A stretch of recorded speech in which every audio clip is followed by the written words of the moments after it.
Thank you for joining me for another quick hits conversation. Today, I would like to have a conversation about, does having technical experience or entry-level experience make for a better leader? And Gareth, you and I started talking about this a little bit on LinkedIn, so I'd love for you to kick us off.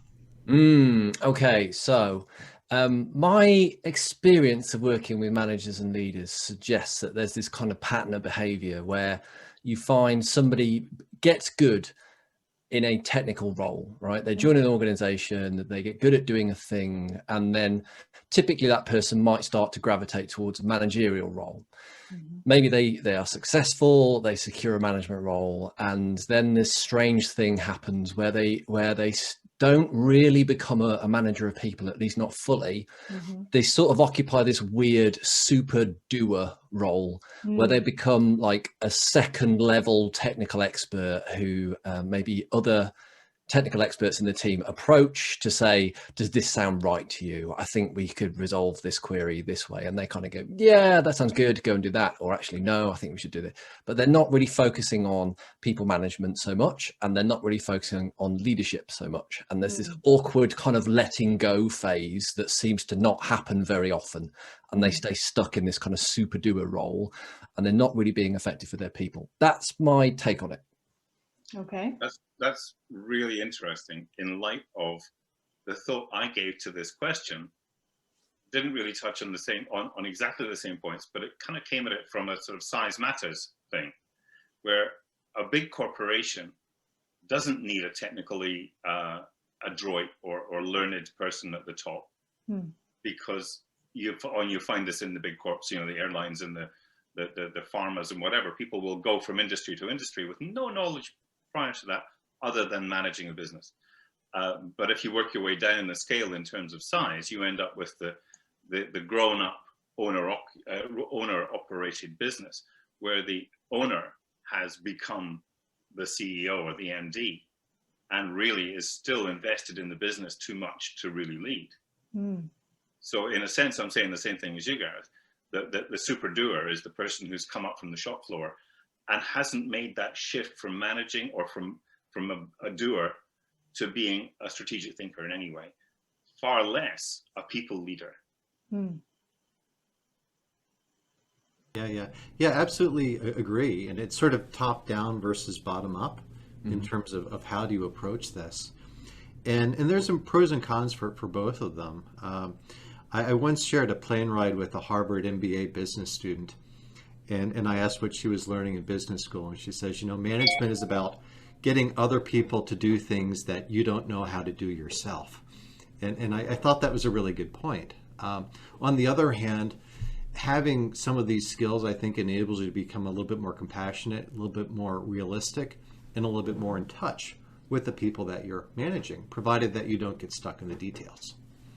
So I agree with you, the three of you, on some level, in that, especially like in the sports world where I work as a sports psychologist, if an athlete is a really, really talented athlete, they don't become a good coach because they don't actually know how to tell you how to do what they do.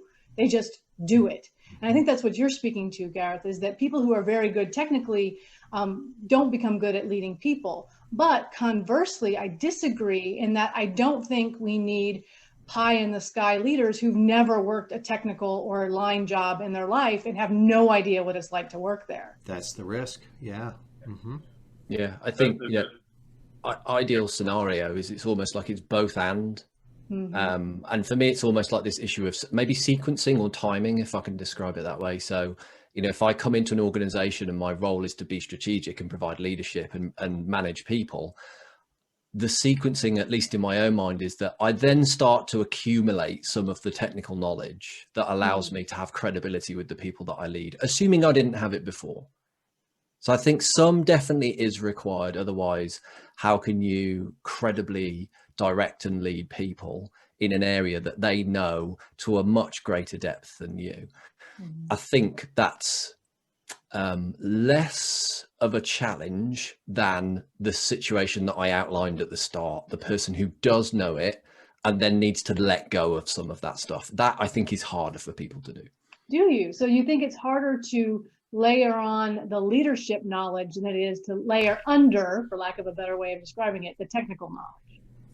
Yeah, I think the process of actually letting go of that technical stuff and trusting your team, I think is harder, and people struggle, or at least in my experience, what I see is people struggle with that much more than coming in, providing a leadership role, and then accumulating that technical expertise to underpin their leadership. There's a really good matrix that I use in management training, which is technical skill on the north-south axis and behavior on the east-west axis.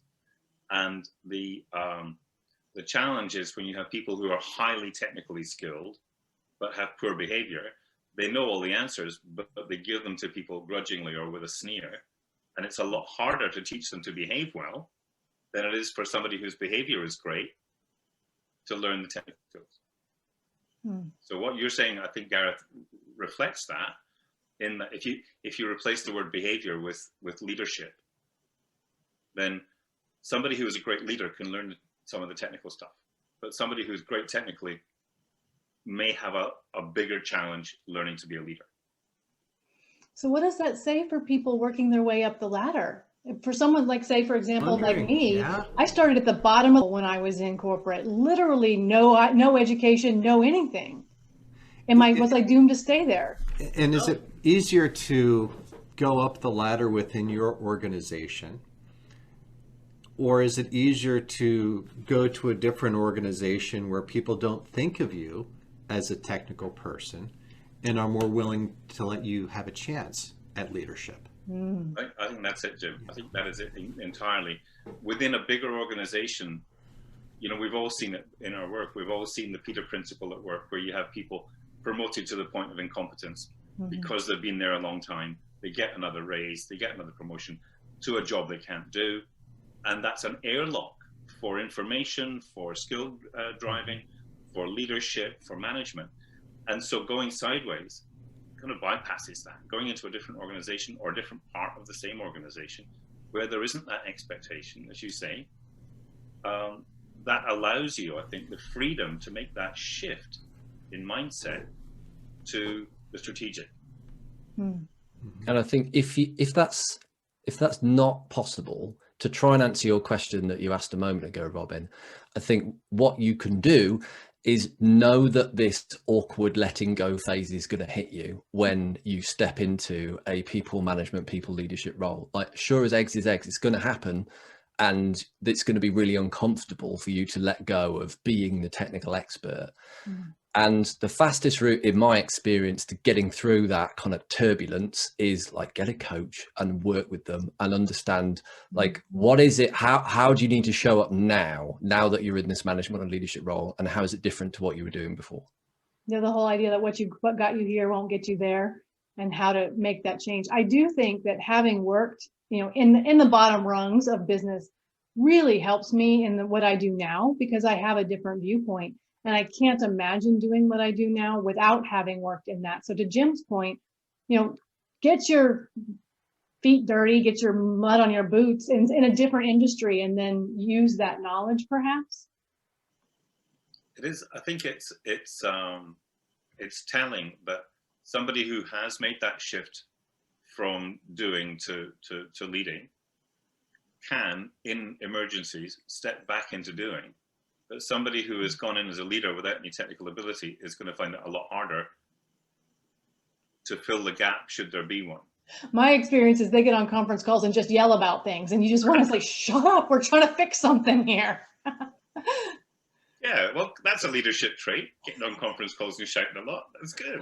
Getting in the way. But it is telling that it's that we're even talking about this, that there is that gap, there is that shift from senior team leader, say, for the want of a better title, who is at the technical side of things, that shift into the strategic thinking of management. I think that there is the capability or the possibility or even the chance occasionally to do that when it isn't even your company is great.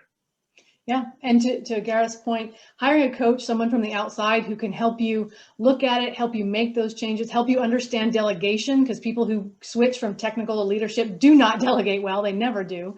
And how to do that, I think that's a really great point that we've made. That is our 10 minutes. Thanks so much for having this conversation with me. I knew it would be lively, and I appreciate it. I'll see you again soon.